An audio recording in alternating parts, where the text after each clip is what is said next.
Seal से भरी हुई यह छोटी सी कोठरी, जिसकी दीवारों से गरीबी असहाय के असमर्थ साथी की तरह चिपटी हुई है। छत इतनी टूटी फूटी जैसे गिरने ही वाली हो। किसी जमाने में इसमें एक लैंप लटक रहा था, जिसका कंकाल मात्र आज भी टंगा हुआ है। कालिक से पुते हुए चूल्हे के ऊपर एक पतीली, जिसके किनारे गायब हो चुके हैं, औंधी हुई हैं, और पास ही टाट में लिपटी हुई और रस्सी में बंधी हुई एक अंगीठी पड़ी है और एक टूटा हुआ चम्मच भी, जिसकी यह दशा इसलिए हुई कि उससे एक दिन बासी और ठंडी कड़ाही जबरदस्ती खुरची गई थी। काठक बाड़ से यह कोठरी अटी पड़ी है। एक झंगोला चारपाई पड़ी है, जिस पर चिथड़ी चादरें हैं और बिना गिलाफ के फटे तकिए।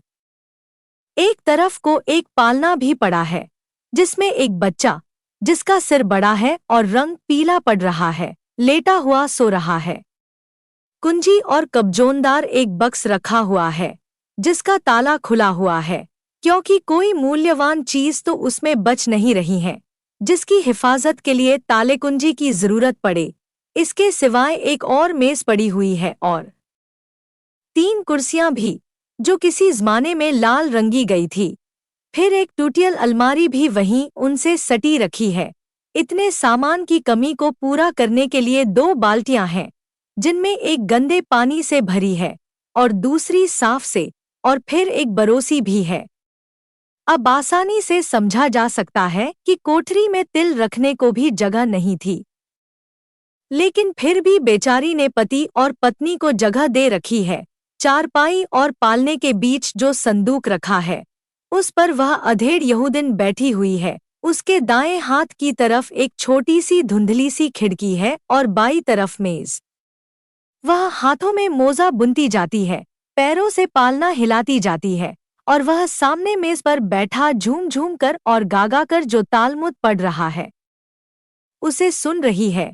बीच बीच में कुछ शब्दों को वह खा जाता है और कुछ को जैसे जोर से बाहर खींच निकालता है, कुछ को बड़े मजे में रेंक रेंक कर पढ़ता, और कुछ को ऐसे चबा जाता जैसे सूखी हुई मटर को अपनी जेब से वह रूमाल निकालता है, जो कभी लाल रंग का था और साबित रहा होगा, उससे अपनी नाक और माथा पोंछता है। फिर उसे गोद में रखकर कानों पर आए हुए बालों को ठीक करता है और नुकीली तथा कुछ कुछ कतरी हुई दाढ़ी पर हाथ फेरता है। किंतु फिर वह अपनी दाढ़ी का कोई टूटा हुआ बाल निकालता है और उसे किताब के पन्नों के बीच में रखकर गोद में पड़ा हुआ रूमाल उठा लेता है और उसे सीधे मुंह में रखकर चबाता है। इसके बाद पैर के ऊपर चढ़ाकर वह उन्हें हिलाने लगता है, और यह सब तो होता ही है, किंतु साथ ही उसके माथे में बल पड़ते जाते हैं, कभी सीधे सीधे और कभी टेढ़े और इतने गहरे कि उनमें भौहें खो जाती हैं। कभी ऐसा लगने लगता है जैसे कि उसके सीने में कोई दर्द उठा हो, क्योंकि वह अपने सीने पर हाथ रखकर जोर से दबा देता है। यकायक वह अपना सिर बाईं तरफ को झुका लेता है, बाएं नथुने में उंगली डालकर छींक लेता है, फिर अपना सिर सीधी तरफ को झुकाता है और सीधे नथुने में उंगली डालकर छींक लेता है। बीच बीच में वह हुलास भी सूंघता जाता है, पैर खींचकर बैठ जाता है। आवाज तेज हो जाती है, कुर्सी चरमराती है और मेज खड़खड़ाती है, किंतु पालने में सोया हुआ बच्चा जागता नहीं, क्योंकि यह जो शोर हो रहा है वह तो रोज ही होता है। उसके लिए यह कोई नई बात तो नहीं थी, और वह उसकी पत्नी बराबर अपने पति पर ही नजर जमाए बैठी है। उसकी जराजरा सी आवाज जैसे अपने कानों से पिए जा रही है। यह जरूर है कि वह अपने समय से पहले ही बीत गई है। कभी कभी वह आह भर लेती है, काश यह इस लोक के लिए भी उतने ही योग्य होते जितने कि परलोक के लिए हैं। तब फिर यहाँ भी जी सुख से रहता, जिंदगी आराम में कटती। लेकिन फिर वह अपने मन को स्वयं ही आश्वासन दे लेती है, आत्मसम्मान की क्या रक्षा की जाए, 2 नावों पर तो पैर रखकर नहीं चला जा सकता। वह बराबर सुने ही जा रही है, पल पल पर उसकी झुर्रियोंदार मुद्रा बदलती है। अब वह घबराई सी है, और क्षण भर पहले ही तो खुशी उस पर खेल रही थी। अब उसे याद आया, अरे आज तो बृहस्पति है और रविवार के लिए घर में एक दाना भी नहीं है। और याद आते ही उसके मुख पर व्याप्त खुशी हल्की हुई, फिर क्रमशः धुंधली होकर उड़ गई। खिड़की के धुंध में से उसने सूरज की तरफ देखा। बराबर देर हो रही है और घर में एक चम्मच गर्म पानी भी नहीं है। हाथ की सलाइयां चलनी बंद हो जाती हैं, एक कालीमासी उसके मुख पर छा जाती है। बच्चे की तरफ देखती है। उसे लगता है कि वह बस अब जगने ही वाला है। बेचारा बच्चा कमजोर तो है ही, और उस पर भी उसके पीने के लिए एक बूंद दूध भी नहीं है। उदासी की कलिमा घनी अंधियाली में बदल जाती है। सलाइयां कांपती हैं और रुक रुक कर चलती हैं। और जब उसे यकायक ख्याल आ जाता है कि मियाद तो बीतने आई, पर उसके बुंदे और चांदी की मोमबत्तियां तो अभी गिरवी ही पड़ी हैं। संदूक खाली पड़ा है, लैंप भी बिक चुका है। तबत भी सलाइयां उसकी उंगलियों में हत्यारे की छुरियों की तरह चलने लगती हैं। मुख की उदासी घनीभूत होकर भौहों पर जमा हो जाती है और ऐसा लगता है जैसे बस कोई तूफान ही आने वाला हो। उसके गड्ढों में घुसी हुई रूखी मटीली आंखों में जैसे बिजली चमक उठी हो, और वह बैठा पड़ता ही रहा, जैसा का तैसा। उसे कुछ पता नहीं कि इतनी देर में ही परिस्थिति में क्या परिवर्तन हो गया। वह नहीं देखता कि पत्नी ने मोजा बुनना बंद कर दिया है। उसका माथा व्यथा भार से दबा जा रहा है और मेरी ओर देख रही है, ऐसी दृष्टि से जो उसकी नसंस को हिला दे। नहीं देखता कि उसके ओंठ कांप रहे हैं, मुंह तमतमा रहा है। वह किसी न किसी तरह अपने को रोके हुई थी, फिर भी तूफान तो उसके अंतर से उमड़ा ही आता था, और जरा सा अवसर पाते ही वह टूट भी पड़ेगा। और वह अपने धर्मशास्त्र का एक वाक्य बहुत खुश होकर पढ़ रहा था, इसलिए यह मतलब निकलता है कि वह आगे 3 कहने ही वाला था कि निकलता के जोर ने जैसे चिंगारी पैदा कर ही दी, तो पत्नी के दिल की बारूद को अब भड़का कर जला देने के लिए काफी थी। उभरती हुई बाढ़ को जो बोध अब तक रोके हुए था, उसको इस एक शब्द ने ही जैसे खोल दिया और वह बाढ़ छूट निकली। सामने जो कुछ पाया उसे निगलती हुई वह तीव्र गति से वह चली। निकलता है, तू कहता है निकलता है, तो निकल क्यों नहीं जाता जो नवाब बना बैठा है। गुस्से से उसकी आवाज भारी हो गई, फिर जैसे नागिन की तरह फुफकारती हुई बोली, निकल नहीं जाता। चुकती का दिन आ रहा है, आज बृहस्पति है, बच्चा बीमार है, दूध की बूंद नहीं है। हाय! उसकी आंखें आग उगलने लगी, चुसी और गड्ढे में धंसी हुई छातियां भभक उठी, सांसों में से झंझावात बरस पड़ा और वह पत्थर बना बैठा था। पत्थर खून जैसे सूख गया, सांस बंद हो गई। प्रेत की तरह अपनी जगह से उठा और किवाड़ों से लगकर खड़ा हो गया और पतली की तरफ मुंह किया, तो देखा कि क्रोधावेश के मारे उसके हाथ और जीभ दोनों जड़वत हो गए हैं। उसने आंखें जरा मीची और रुमाल को दांतों से दबाया, जोर से सांस ली और तब बोला, सुन, तू जानती है पतिसेवा के क्या मानी है? नहीं जानती, और पति के अध्ययन में विघ्न डालती है। हर वक्त उसे कमाई करने के लिए परेशान करती है। उफ! तू बता न, आखिर इन चिड़ियों के बच्चों को कौन खिलाता है? बोल न, चुप क्यों है? भगवान में विश्वास नहीं करती, दुनियादारी के मोह में उलझी रहना चाहती है। बेवकूफ कमबख्त औरत अपने पति के काम में सहायता नहीं दे सकती तो विघ्न भी क्यों डालती है? नरक में जाएगी, नरक में। वह चुप रहती है, उसका मुख पीला ही पड़ता जाता है, कंपी बढ़ती ही जाती है। पति महोदय को शह मिल जाती है, पत्नी की घबराहट उसमें दृढ़ता पैदा कर देती है। अरे हरामजादी, नरक की आग में पड़ेगी, नरक की आग में। पापिन, वहां तेरी जीभ खींची जाएगी, जीभ तब पापों का फल भुगतेगी अच्छी तरह और पति का विरोध करने का मजा चखेगी। वह चुप थी, चुप रही, चेहरा सफेद फूक पड़ गया और वह मन में जानता है कि मैं गलती कर रहा हूँ, व्यर्थ ही निर्दयी बन रहा हूँ, बेचारी की कमजोरी से नीच फायदा उठा रहा हूँ। पर अब वह भी करे तो क्या? गुस्सा हद से जो बाहर हो गया है। उसने उसे फिर धमकाना शुरू किया, तू जानती है दफनाने के क्या मानी है? नहीं जानती, कभी नहीं जान सकती। नरक में दफनाने के मानी है खाई में फेंका जाना और फिर ऊपर से पत्थरों की मार से उस खाई का पाटा जाना, समझी? कभी नहीं समझ सकती भी नहीं। तू ऐसे ही दफनाई जाएगी। और जानती है तपाना किसे कहते हैं? तेरी क्या खाक समझ में आएगा भी समझ में नहीं आ सकता भी नहीं। अरे आग में जलाई जाएगी आग में।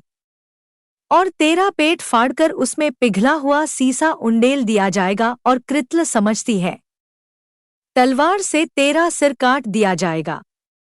इस तरह से फक से और फांसी दी जाएगी तुझको फांसी। सुनती है फांसी दी जाएगी फांसी। अब समझी? कुछ नहीं समझी नहीं समझी। अरे कभी नहीं समझ सकती तू। कभी नहीं। पति का विरोध करने से यही चारों सजाएं मिलती हैं। और करेगी अब कभी जबानदराजी। बेचारी के लिए उसके दिल में दर्द उठ रहा था, पर आज पहली बार उसकी पूरा रौब जम सका है उस पर और वह समझा है कि मैं भी मर्द हूं। बेवकूफ औरत। आज उसकी समझ में आया कि पतली को समझाना कितना आसान है। ऐसा पाप पड़ता है अपने पति देवता का अपमान करने से, समझ ले आज अच्छी तरह। वह एक बार जोर से चीखा और चल दिया, मैं पढ़ने के कमरे में जा रहा हूं। उसने जरा मुड़कर विनम्र स्वर में कहा और भड़ाक से दरवाजा बंद करके अंदर चला गया। दरवाजे की भड़ाक से बच्चे की नींद खुल गई, भारी पलकें खुली, मोम की सी चिकनाई से झलझलाता हुआ पीला चेहरा हिला और रोने की एक मरगिल्ली आवाज उस कोठरी में रल गई। किंतु वह आपे से बाहर थी, जहां बैठी थी। बैठी रही, कुछ सुना भी नहीं। हाय! उसके घुटे हुए कलेजे से आवाज निकली, तो यह बात है क्या यही?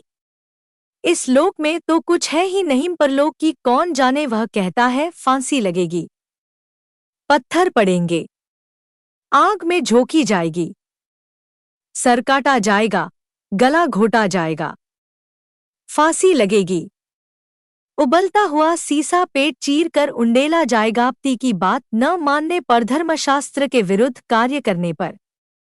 हा हा हा हा।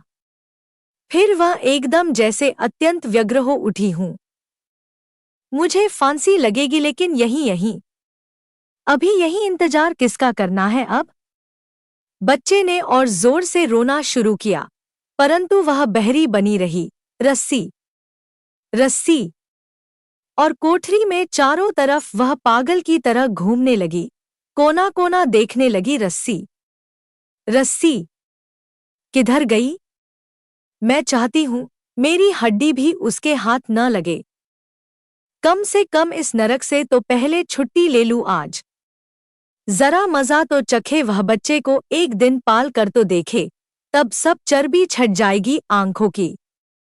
मैं अब बहुत सह चुकी हूं, अब और नहीं सह सकूंगी। बस अब यह आखिर है, अंत होगा। रस्सी रस्सी। उसकी अंतिम चीख ऐसी थी जैसे आग में जलते हुए किसी आदमी की सहायता के लिए पुकार हो। उसे याद है कि एक रस्सी कहीं न कहीं पड़ी है। ओह ठीक है, अंगीठी में बंधी हुई है, अंगीठी में वही होगी जरूर। वह दौड़ गई, अंगीठी से बंधी हुई रस्सी खोली, जैसे कोई अमूल्य निधि पा गई। सिर उठाकर छत की तरफ देखा, लैंप वाला कुंदा मौजूद है। बस अब मेज पर चढ़ने की कसर है। वह चढ़ती है, पर मेज पर से उसने देखा कि बच्चा यकायक चौंक कर उठ पड़ा है और एक किनारे से झुककर पालने के बाहर जाने की कोशिश कर रहा है। कमजोर है ही, कहीं गिर। और वह मरियल आवाज से सुबका अम्मा माँ माँ। उसे नए सिर से गुस्सा चढ़ा, रस्सी एक तरफ फेंक दी, मेज से कूद पड़ी और बच्चे के पास जाकर उसको फिर तकिए के सहारे लिटाकर थपथपाने लगी। इसी के पीछे तो परेशान हूं, मरने भी तो नहीं देता मुझे, शांति से मैं मर भी तो नहीं सकती। दूध चूसना चाहता है, दूध। मैं कहती हूं जहर चूस जहर, उसमें दूध क्या कहाँ है। और यह कहकर उसने अपनी चुसी हुई ढीली छातियां बच्चे के मुंह में ठूंस दी। नहीं मानता तो ले चूस, लेखा जामार डाल मुझे। दोनों ने एक साथ अपना अपना काम शुरू किया। दोनों मित्रों का व्यापार खूब चला। कुछ समय बाद रोहित ने सोचा कि अब मेरा व्यापार चल पड़ा है, मैं तरक्की करता चला जाऊंगा, इसलिए अब मुझे इस लाइन में कुछ नया सीखने की जरूरत नहीं है। व्यापार में उतार चढ़ाव आते रहते हैं। रोहित के व्यापार में भी ऐसी स्थिति आई और उसे नुकसान झेलना पड़ा। सिकंदर के व्यापार में भी उतार चढ़ाव आए पर उसे उतना नुकसान नहीं हुआ जितना रोहित को हुआ। रोहित सोचने लगा कि सिकंदर ने अपने नुकसान को नियंत्रित कैसे किया। रोहित ने इस बारे में उससे पूछने का मन बनाया। जब उसने सिकंदर से इस बारे में पूछा तब सिकंदर ने कहा कि मैं अभी सीख रहा हूं। रोहित ने कहा, मैं समझा नहीं। सिकंदर ने अपनी बात समझाते हुए कहा, मैं अपनी ही नहीं दूसरों की गलतियों और कामयाबी से भी सीखता हूँ। इससे मेरे जीवन में एक जैसी परेशानी बार बार नहीं आती। अगर आती भी है तो आसानी से हल हो जाती है। सिकंदर की बात सुनकर रोहित को अपनी गलती का एहसास हुआ। उसे एहसास हुआ कि शुरुआती सफलता के बाद उसने सीखना एकदम छोड़ दिया था। यही वजह है कि अपने व्यापार में होने वाले नुकसान का आकलन वह नहीं कर पाया। जीवन में सफल होने के लिए सीखते रहना जरूरी है। इंसान को हमेशा सीखते रहना चाहिए। इससे उसके भीतर नकारात्मक विचार नहीं आते हैं, बल्कि उसमें सकारात्मक बदलाव आता रहता है और सफलता की सीढ़ियां चढ़ता रहता है। सीखते रहने वाले व्यक्ति को सफलता के अवसर भी ज्यादा मिलते हैं। सबसे बड़ी बात यह है कि इस तरह के व्यक्ति में अहंकार नहीं होता। जिसके मन में अहंकार होगा वह कभी सीखने का प्रयास नहीं करेगा।